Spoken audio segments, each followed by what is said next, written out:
copy of the recording to you later on. And there's one or two who we haven't seen yet who have registered to attend, and if they've been at the last minute issue, we can share the recording with them, which might be helpful for them. So just to open, I'm Richard Rymel. I have to say I used to have the amazing position of being sort of one of the top contributors to the Smartsheet community, but that was up to a couple of years ago really, and since then these guys and the rest of the team have completely surpassed my knowledge, so I've got to just sort of step back and let those that do a good job do that good job. So I lead a team now of there's probably 15 of us in total scattered about the world, and much like the people we've got joining us today, we've got people from Vancouver, Ireland. I think the guys from Las Vegas and Massachusetts haven't joined us. We've got England, Germany, Scotland. Scotland, I think, is our sort of summary of where everybody is today. So that reflects pretty much our client base. Now, I want to introduce you to James Harris. He's our Chief Technology Officer. Give us a wave, James. And what I would say is been the architect of some of our pretty amazing technical solutions, really. If you want to connect pretty well anything with Smartsheet, then James is the man who will sort that out for you. We've got Gwen here, so give us a wave, Gwen. She's our communications director, and she is responsible for, well, all of our digital assets on the website, which is where we try and place our solutions so you guys can find them. And customer care, that's her speciality. And so now Debbie, she can't sing her own praises, so I'll sing them for her. She's our highly qualified lead consultant. She's control center trained, control center accredited, should I say. She's also our training manager, and she gets some fabulous feedback. So I'm hoping that by handing over to her now, you'll get a much better service than you would from myself. So over to you, Debbie. Thank you, Richard. So I can unmute myself quickly enough. So welcome to this session.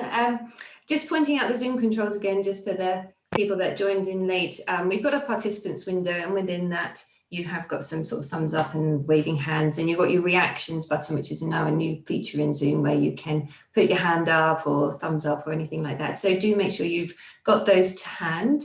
I'm going to turn people's microphones off if that's okay, just so that background noises in everyone's own personal spaces don't come through on the webinar.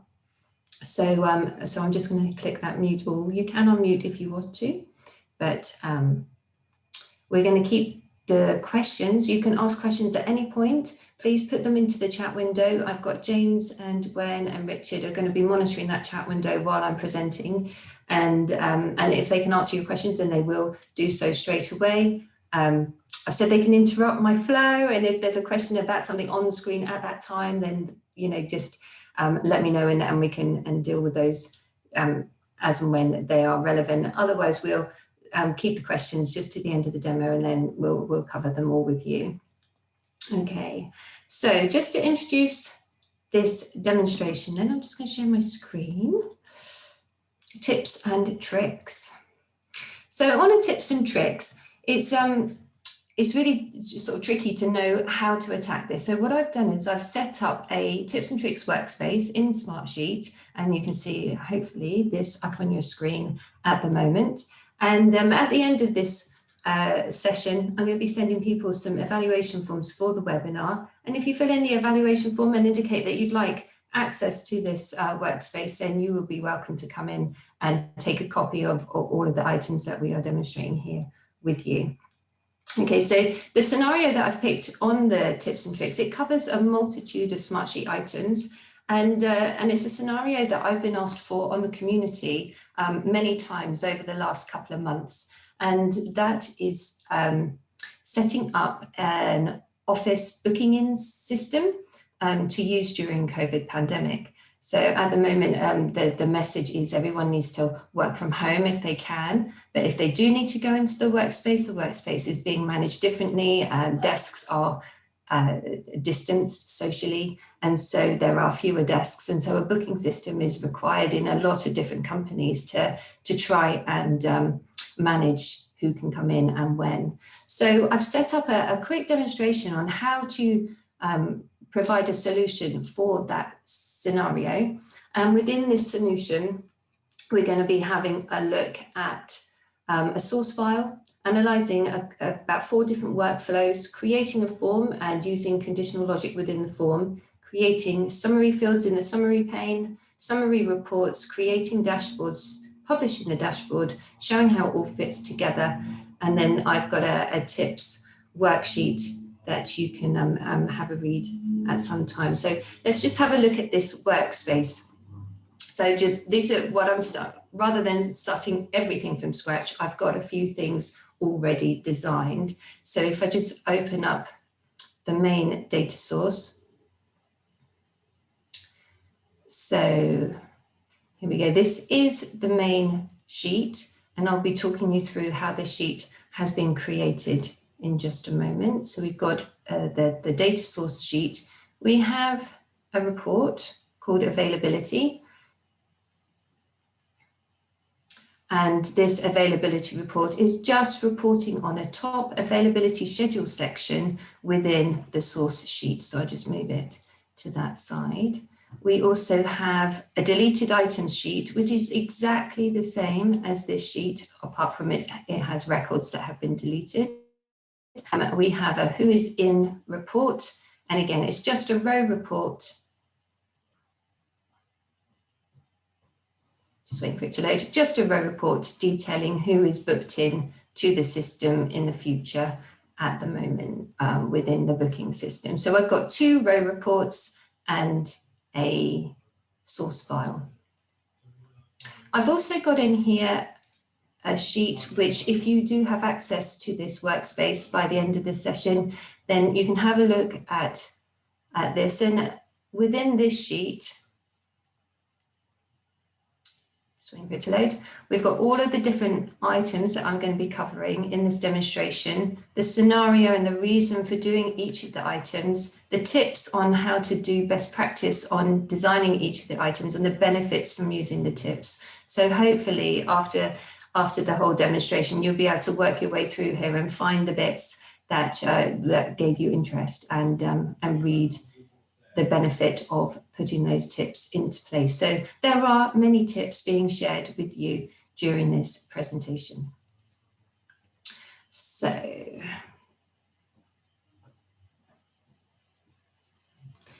let's go through the setup sheet itself. So when I was asked to design an office booking system, I wanted to keep it simple. And I think there are lots and lots of different ways to attack this problem. But the more simple the approach, the easier it is to maintain and to roll out on a large scale. So I used the primary column to give me a collapsible area at the top of the sheet. And within this collapsible area, I'm setting up an availability schedule.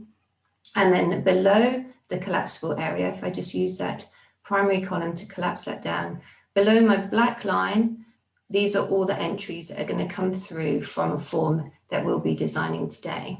So it's just one sheet with the schedule at the top and the raw data coming in at the bottom. And that just keeps everything in one place.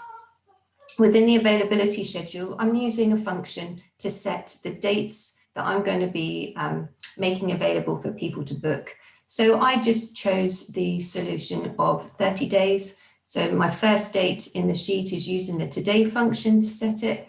And then we've got all the way down to today plus 30 to set those dates. And that means every day when you come in and you open up the sheet, the first date is always the current day's date going on for 30 days in advance. And the beauty of using a formula to set the dates is that you don't have to manually update them. You don't have to manually archive and then set up new ones. You can just keep this as a rolling managed set of dates. The space is taken. This is just a nice little countif formula. It's going to count the whole of the date column, and if the value on the row is within the date column itself, it will tell you how many times that date has been used. So it's a nice simple formula. I've had to do a subtract 1 at the end of the formula because I don't want the header of my availability section included in the count. Okay, so all of these little tips here are in that tips workspace.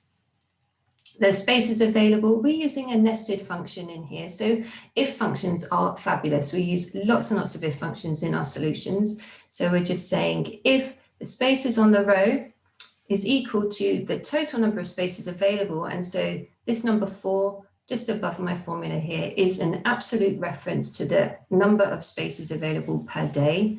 So we're just looking and comparing the two. If the spaces taken is less than the total available, then we're going to be doing a little concatenate function of the number of spaces plus the word spaces available. And then if they are equal, so if we get to 4 places booked and there are 4 available, it will return the word full. And if the spaces taken is greater than the spaces available, we will see overbooked. And we don't really want to get into an overbooked situation, but you've always got to have some sort of answer to when that does happen. What can we do about it? Okay, so we've got nested if functions, and we really do promote the use of nested ifs because they remove the needs of lots and lots of help columns within your workspace. So with those 3 formulas in place, we've created this little table of availability, and that is what's being returned in this report. And this can be really useful when we get to build our dashboard in a while. Okay, so let me just check my notes. I've gone through everything there.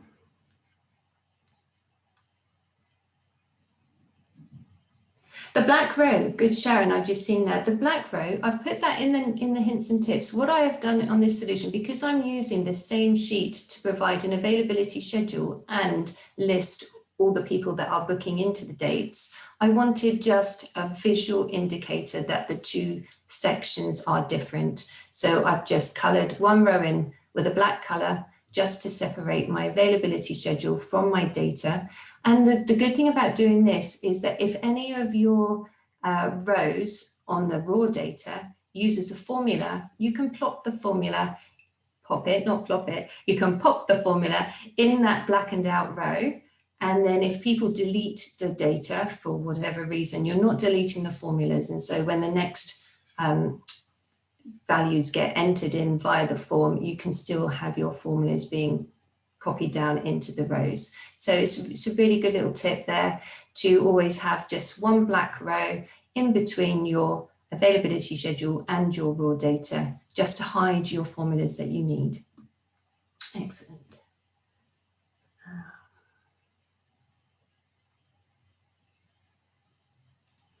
Okay, so within this scenario, the data that's coming in at the bottom will be populated via a form. And it's the form that we would publish out to our end users. So, and we've also got some automation in place already. So before I build the form, I just want to show you the automation. So if someone fills in a form, 4 things are going to be looked at to see if there's any automation that could take place. So within the automation menu, we're on the Manage Workflows area. And one little tip, when you're creating a solution like this, and this is a solution that's going to go out to anyone within your organization, you're probably not going to share this sheet with everyone in the organization. So in order for your automation to always work, make sure that you've visited the little cog in the top corner of the automation dialog, and in there set your permissions to the unrestricted permission set. And this means that if you mention someone's email address within an automation rule, they will definitely get that email. If you don't visit the cog, it's the restricted version, that's the default value, and you'll find that some people are not receiving their automations because they're not shared to the sheet. So I would recommend just coming in, setting it to unrestricted before you start writing your automations. Now, I'm not going to go through these in a lot of detail, but the ones that are set is if the date is overbooked. So if our space is available formula returns an overbooked setting or value, then it's going to alert me as the owner of the sheet. So we just have a quick look at that. So So the trigger is when a row is added, space is available, is overbooked, alert a specific person, the owner of the sheet, with a message saying someone's booked a space where there is no space, can you go and deal with it? Okay, so that's a nice simple workflow. The next one is an invalid date received. So we've got our availability schedule just determining the next 30 days from today. So if somebody is adding a date that is greater than 30 days, we have an invalid tick box helper column on the sheet that's going to tick and say, actually, this date is too far in the future.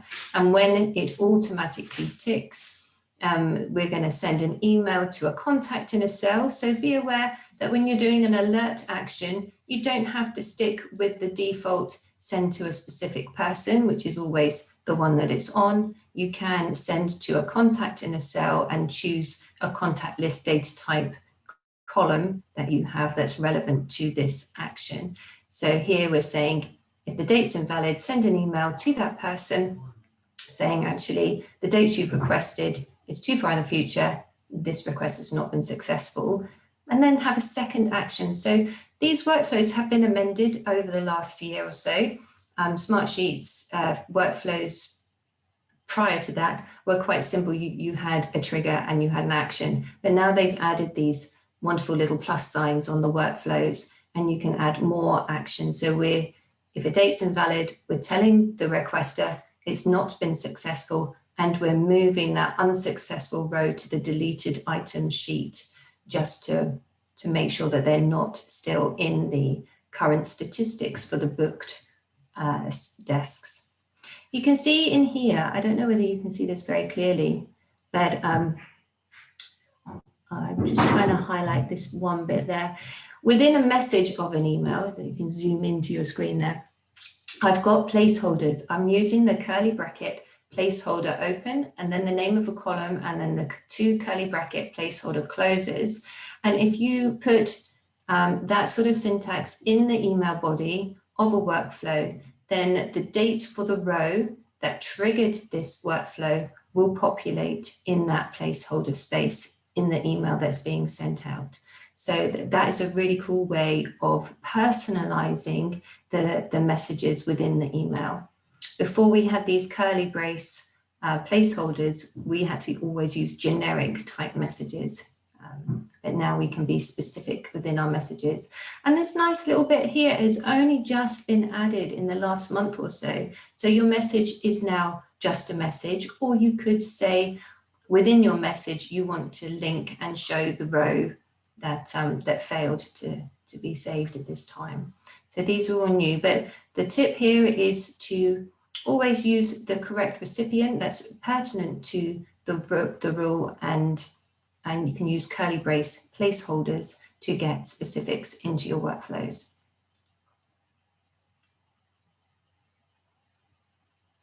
Yes, you can. That is a really good question. So I've just seen in the chat window, Vicky has asked if you could alert yourself and alert someone else. So you can have alert the person, and you could also add an action here and alert the specific owner of the sheet to saying invalid booking was made, and you could put in there email, or it's called email address asked for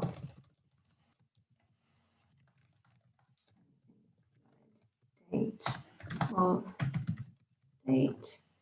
Oh, my curly brackets didn't come in. It's because I'm rushing. Please be aware, or something like that. You can have that as a message only as well. So it will alert two people, and then it will move the row. Okay, so hopefully that answers your question there, Vicky. So you can have lots and lots of different actions happening within a workflow. I've got one here marked as overbooked. And again, on my first workflow, I'm sending an email to me as the owner saying something's been overbooked, go and deal with it. And in dealing with it, I have this overbooked column here, and I'll look at all of the records that are on the specific date that are showing an overbooked, and I will choose which one as the office manager should be removed, and then I would tick the box for overbooked, and that would then have a marked as overbooked workflow, which will, if someone's record is marked as overbooked, it's going to send them an email saying, we're really sorry, but the date is no longer valid, and it will be moved to the deleted items. So we're always keeping people up to date and communicated without too much manual intervention. I'm just doing a bit of a spin there, that's it. And lastly, there's one left here. I don't want old dates in my sheet. So this sheet is all about today plus 30. And I've got reports looking at today plus 30. And I'm looking at all of the people that are booked in. And you can see here the dates that they're booking their spaces for. And I don't want any records in this sheet that are older than today's date. So I've got a workflow looking at the date column, and anything that's in the past is automatically purging through to the deleted items, so that my statistics on the dashboard are always up and always current, and I don't have to use filters to filter them out. I'm just archiving them to another sheet. And I would really recommend that. It keeps your current sheet live and active and small and not full of irrelevant data that is old in history. So that is a good tip there as well. Okay, so I had a look through the rules. Now let's have a look at this form. So tips on forms. Forms are there for data collection, and they're excellent, and I love them. And Smartsheet has changed its form dramatically over the last 6 months or so, and they're really, really good now. So all I did there was click for a new form, and immediately you have a form which is usable straight away. Everything, every column from the sheet has automatically been added to this form already. So the first tip I would say is don't just accept the form as it comes up, work your way through and remove anything that's not relevant to your end users at this time. So I'm just going to get rid of the name, the job title. I'm going to collect the email address, the telephone number, the date. The spaces taken is not relevant for an input form, nor is spaces available. Comments is date invalid, isn't, overbooked isn't. Vaccinated, we'll talk about that in a moment, I'll keep that on. So I've reduced the number of columns presenting within the form to about half of them. As I've removed them, they've appeared over here in the fields section. So if I removed one that I didn't mean to, I could drag and drop it back on again. I'm going to leave it as is. Another tip here, when you're setting up your form, what I could do is just show you what it looks like so far. I just hit save and open. So my form is just this so far. And I haven't really explained what I mean by these headings yet. And I always think for end users, always think of your end users filling in a form. Give them as much detail and decide why you're asking for this detail up front. So you've got this help text area, email address. This is so we can contact you if there is an issue with your desk reservation. Okay, email address is required. So you can make it required and you get the little red star there. Telephone number is fine. Date is too generic. It's, you know, what date do you want in there? So this is the date that you are requesting a desk for. Please ensure your date is within the 30 days. And this is required. Comments, just comments, and then we got vaccination and everything. So just adding a little bit of help text and making some fields mandatory does have a big impact. So now if I open the form, you can see here, this is a little bit nicer for the end user, but it's still quite long and we're still asking all this vaccination stuff, which might not be relevant. And my tip is keep it as short as possible all the time, because you don't want your end users to be overwhelmed by large forms that they have to fill in. So again, I'm going to go back to my design and keep going. So I've added help text. Okay, so collection methods, sometimes quite useful as well. So we've got email address, telephone number, date. We've got vaccinated here. Now this is, as you can see up here, a drop-down list data type, and we can display it as a drop-down list, but an end user filling in a form with a drop-down list data type has to do more than 2 clicks to actually even see their options. Whereas if you go for vertical or horizontal radio buttons, all of your options are displayed on the form, and that saves your end user a mouse click, which I know doesn't sound very important, but actually when you're thinking about your end users, you want to give them as few mouse clicks as possible. So there I've gone for horizontal radio buttons here. I'm going to go for vertical radio buttons just to show you the difference there. Okay, so that is a tip, and I think that is a really useful tip to get the best experience for your end users.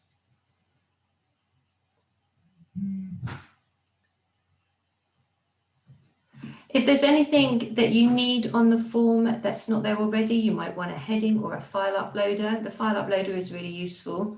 So this vaccination area, so initially we want people to be able to book desk space, and then going forward, vaccines are now becoming prevalent and people are able to get vaccinated if they're in the top groups within their respective countries. So we might want to add a little bit of extra. Have you been vaccinated yet? Yes or no? And what state have you received your first vaccine? Have you received both vaccines? And then maybe collect the date of that as well. So if you chose to have this level of data in as well, not all of that is relevant. So if you said no to that first box, the other 3 are completely irrelevant because they're only valid if you said yes. So this is where our conditional logic can come in and help.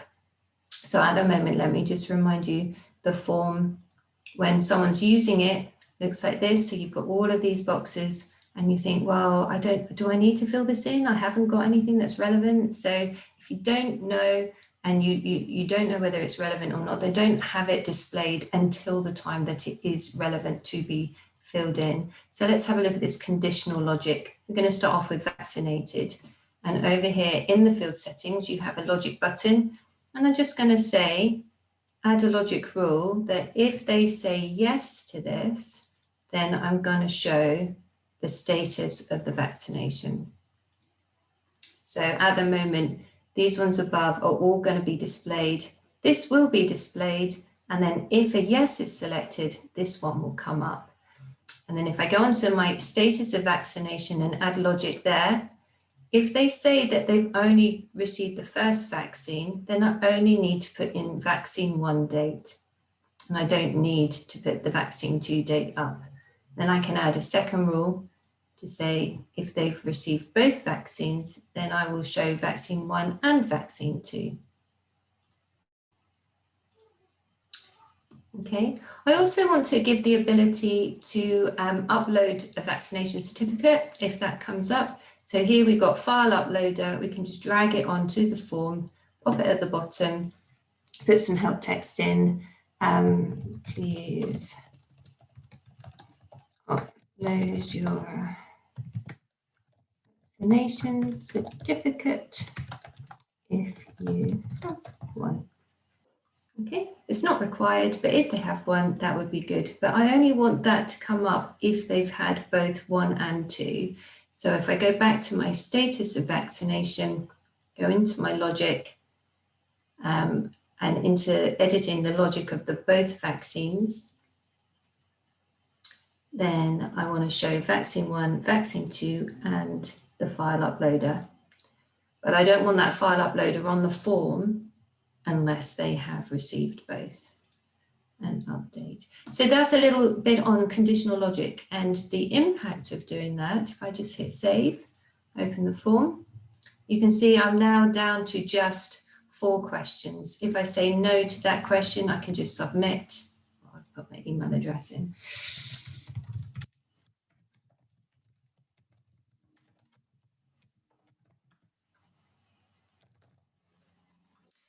So when do I want to vote? 21st, and then no, and hit submit, and that's fine. We've captured your response. But this time, if I filled it in, I can just use the, this is a good thing about forms. After you filled it in once, it remembers what you did last time. And if I said, yes, I've been vaccinated, now I get an extra window. What is the status? And if I say, oh, I've just had my first one, it goes, well, when was that? And you can put that date in. If I say I have had 2, I get the 2 and the file uploader. So that conditional logic is really presenting relevant boxes for you to fill in as and when you have done that. If you change your mind, it does hide them again as well, which is really good. So if you've not had a look at that conditional logic, I really would recommend it. It's fabulous. Okay, so I've just submitted a couple. This is behavior. At the moment on submit, the behavior is we've captured your response, and then you've got to close the whole tab and then reload it again using an open form. So another tip is to always check your form settings, and in the settings area, choose your theme. I'm going to go for a plain theme for this. And what should happen after the form is submitted?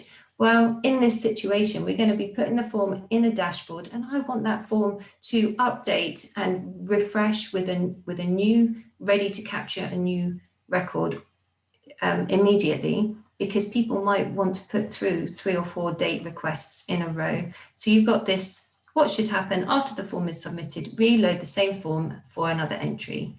And then in here you can say, we have received your request. The form is now ready for another. And I'm going to turn off the send an email, because that means people have to put their email address in a second time, which we don't really need them to do.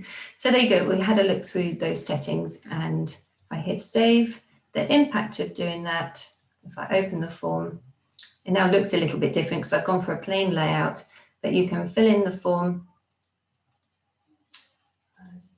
submit, and it's ready to fill it in again immediately without having to reload the page, which I think is really, really useful, especially if you're going to embed this in a dashboard. So that's what I want to show you on form design. And like I say, my tips sheet will show you all of that, what we've done, and the reasons why we do it that way, and the benefits of using all those tips. This is the form that I've just used. I'm just going to quickly capture the URL, just using that little link there. So the URL for that form is now on my clipboard. So I've said I've wanted to create a dashboard for the data entry, because if you had a look, when we were filling in that form, we had no vision of the availability schedule. We couldn't see what had been booked already, where the spaces were available, and that's not ideal in this situation. So I'm just going to go back to my workspace and create a dashboard. I'm just going to call it new dashboard for speed.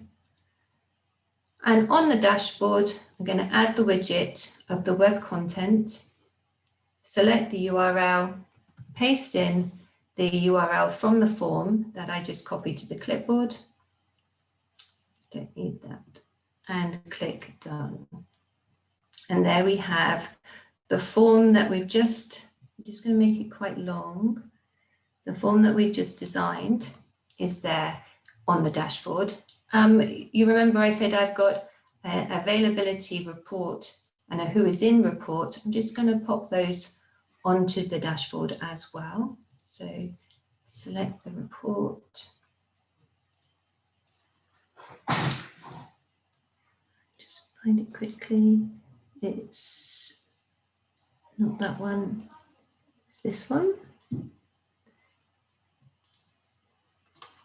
So they always come in quite wide. So I'm just going to narrow it down and make it a bit longer. Bring it up alongside my form. And I'm just going to pop the other who is in as well. Let's just start this. Who is in. Just going to make that a little bit narrower. I'm going to Oh, it needs to be even narrower than that. Put that up there.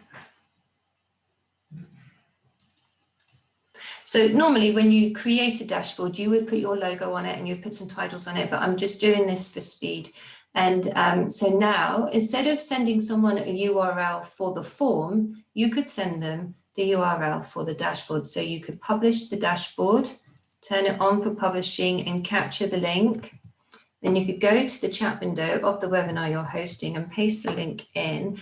And even though none of you on this workshop are shared to the workspace yet, so if I show you the workspace, it's my workspace. I've not shared this workspace, so you have no access to this sheet yet. You have no access to the reports yet. You now have, through the chat window, access to my dashboard. So if you wanted to give it a quick little bit of participation there, go into the dashboard, pop in some entries, you'll see that this report and the who is in report will also update.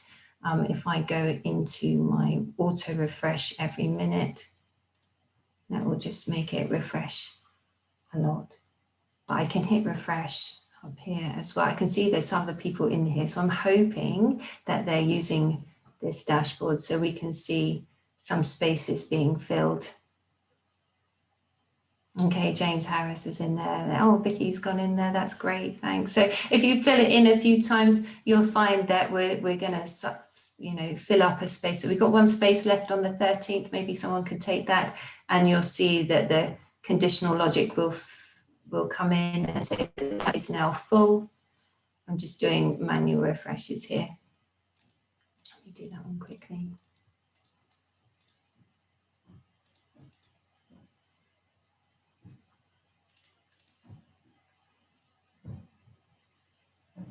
Okay, so now it's gone full, and when people are looking at this from their own spaces, as soon as it's refreshed, though, we've got that up-to-date look of who is in and where they're at and things like that.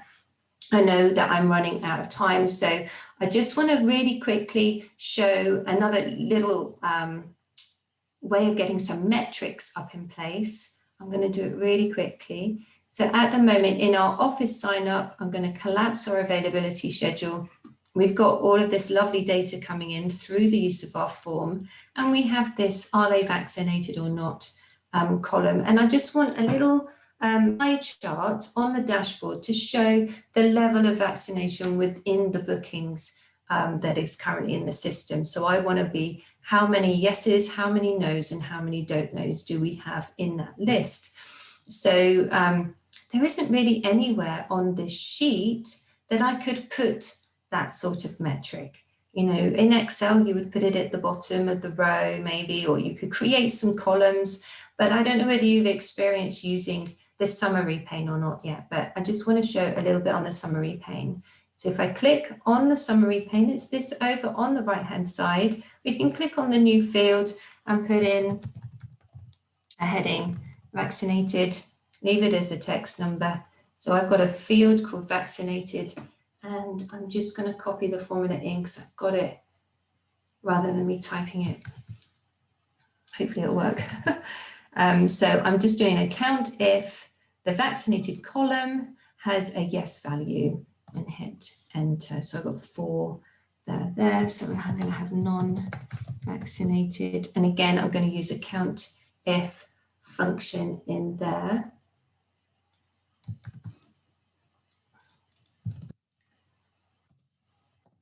So there are 12 no's. And what about the blanks, the unknowns? So, and this is something I'm going to make it go wrong first. Let's see if I can get it to go wrong. Did I write this function incorrectly? Okay, so I put in here, count if the vaccination column is blank within the cell. Now that's something that a lot of clients of mine and people on training courses try out when they're trying to find the empty ones. How do you count empty ones? Now, if you say is blank is empty, and that is true, but the is blank is also capturing all of the empty records at the end of the row, and it's also capturing all of the empty rows in the availability schedule. And how do we tell it which ones of those are the appropriate empty ones? So a nice little tooltip that I found here is to, I'm just going to copy and paste this in for ease again,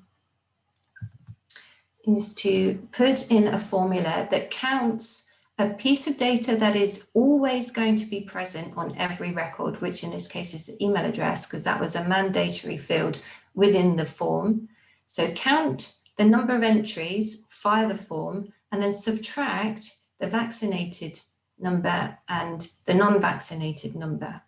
Okay, now I'm referring to summary fields within this formula, and you can see here the syntax to use is a hash symbol. So if you want to refer to a formula within a summary pane from another formula in a summary pane, you use the name of the field with a hash symbol, and this is really, really useful.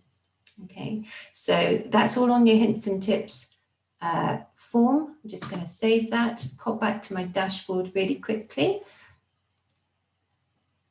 And I want those metrics to go on to the dashboard so I can see my vaccination status. So I'm adding my metrics and I'm in January 2021 office sign up, and you can see up here that I have sheet summary data available for a metric widget, and I can just tick I want those available, and there they are.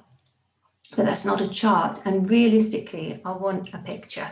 So if I go to add widget and go to chart and head for the same sheet again, the office sign up in the tips and tricks, I don't get the ability to look at my summary fields. And this is a problem to lots of people because they go, well, what is the point of summary fields if you can't feed a chart with them? So you can feed a chart, you just need a little intermediary. We just need a little intermediary report, which is just coming up. So you go create a report. I'm going fast because I'm being told I'm taking too much time, which is absolutely fine. Sheet summary report. So I don't know if you've ever looked at a sheet summary report. I'm just going to call it metrics, or metric even, and have a look. So we are in, this is a new look report builder, love it.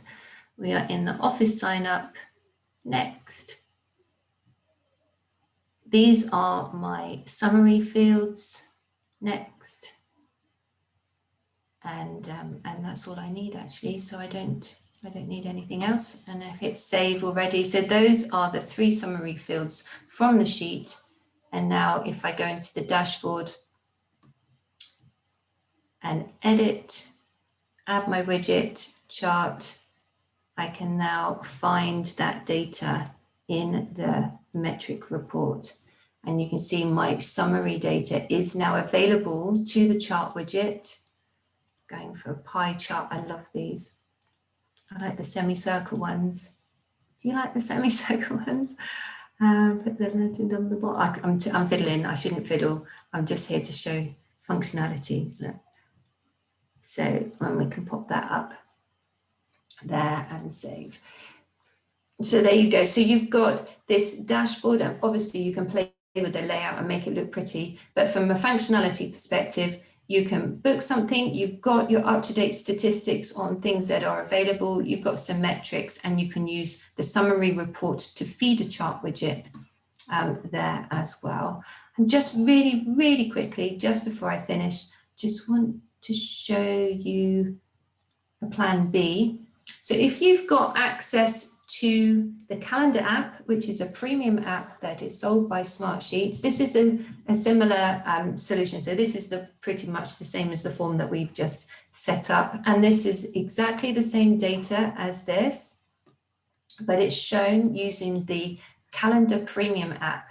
So this is an app that you would find on your waffle menu there if you have bought into the calendar app, which is just there. So you would set up your calendar in the calendar app, and then you can embed it in your dashboard. And the beauty of this, it's just a different pictorial view of the availability schedule from that source sheet, and you can show it in a monthly view, and you can go forward and back through the months to show that availability, or you can show it in well, there's lots of different ways. You can show it like that. Anyway, I just wanted to show you that this calendar app could enhance the look and feel of your dashboard if you wanted to go as far as that. Okay.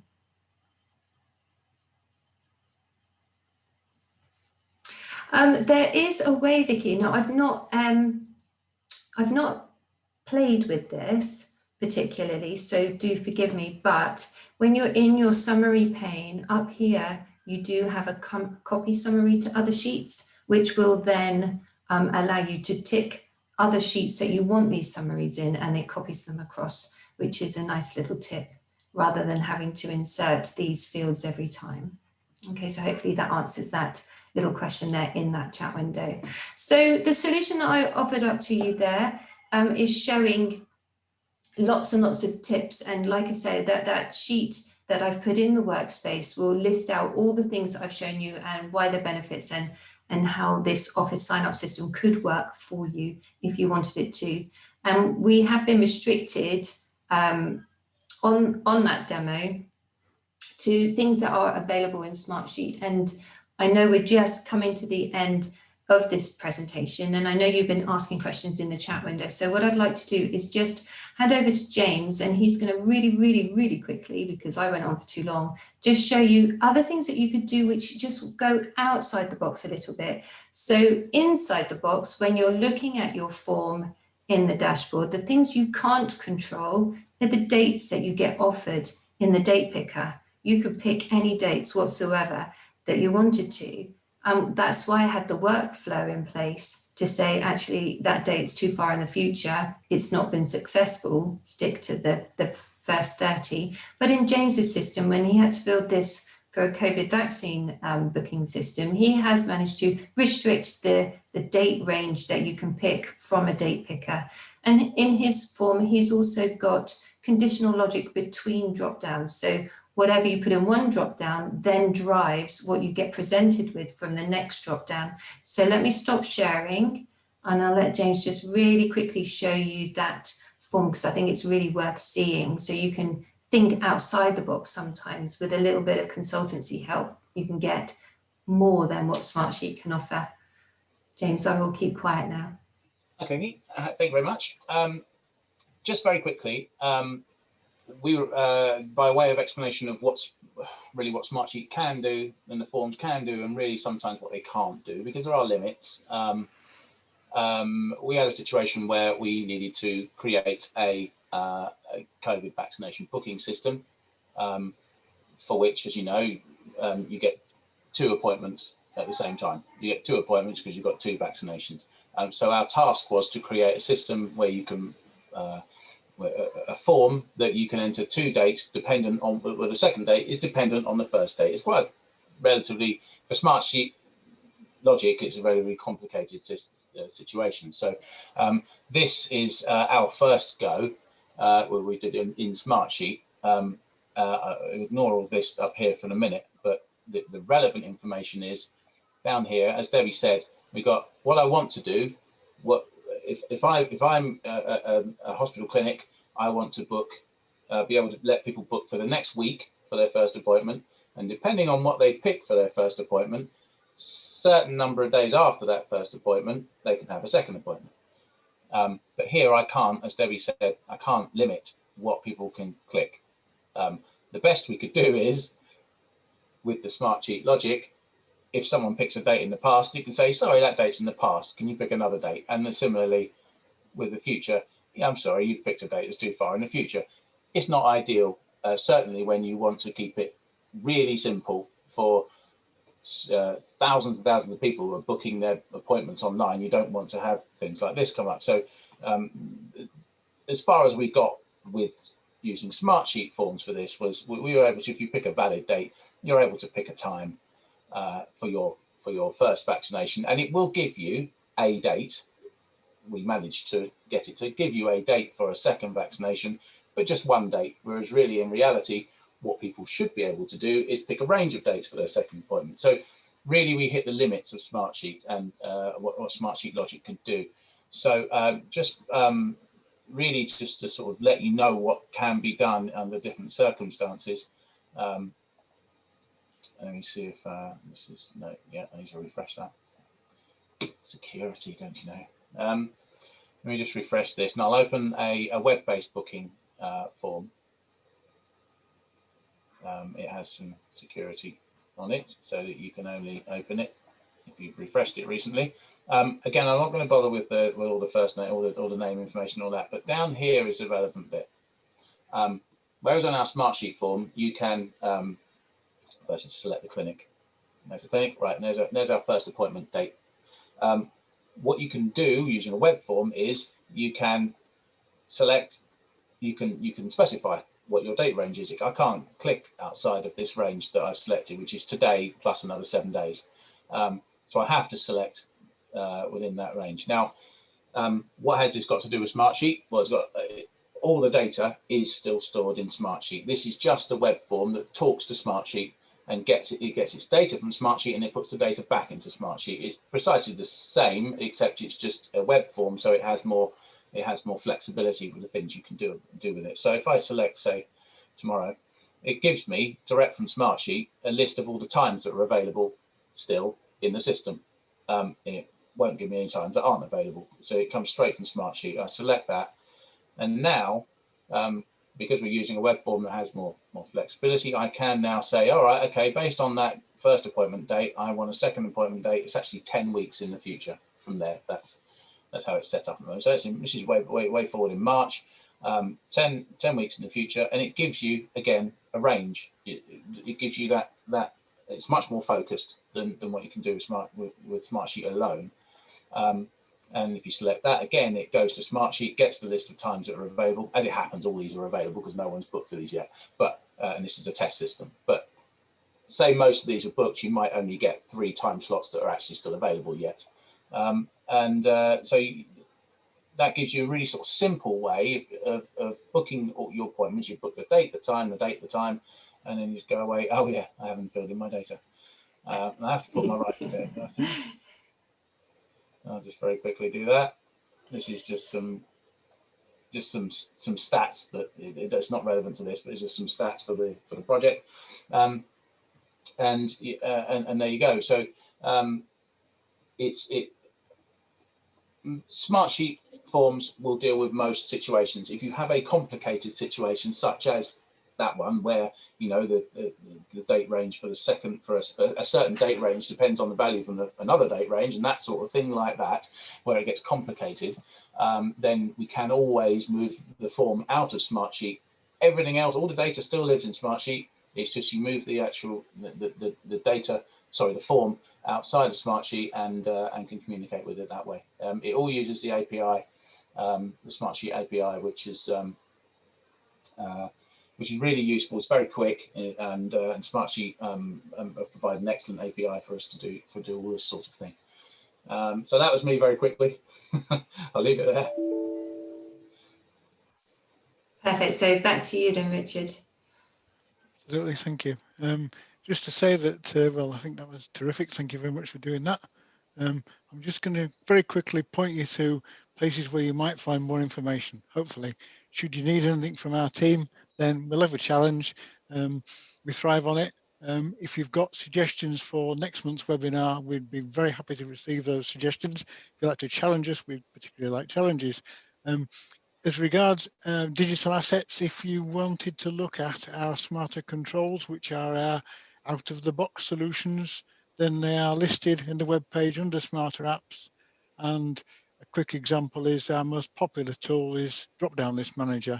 This is something which it is an add-on, it is a subscription paid item, but it just means that you only have one place to keep your drop-down lists, and that percolates to all of the sheets that might use it. So if anybody wants to look at anything else that we do, you're more than welcome to. If you'd like to challenge us with connecting your ERP or talking to a SQL server or anything like that, we'd be very happy to have those discussions with you. I'll stop the share. We like to finish on time, so I would possibly apologise that we haven't really got a lot of time left for any questions. If anybody got anything urgent, then give me a wave or just say something now and we'll do our best. If not, then by all means email to us and we'll give you a proper response along with the recording of this Zoom meeting. So thank you for everybody for contributing to today. It's been brilliant having you on board, and thank you so much. Excellent. Just to summarise with I will be sending everyone an evaluation form from today's session, and on there you can indicate whether you'd like a share to that workspace, which I'm very happy to share to all of you if you wish. Thank you. Has Vicky got a quick one? With a hand up? No, we're okay. All right. Well, thank you all of you. Really appreciate your time today. Thanks, everyone. Thank you. Bye-bye. Bye. Thanks.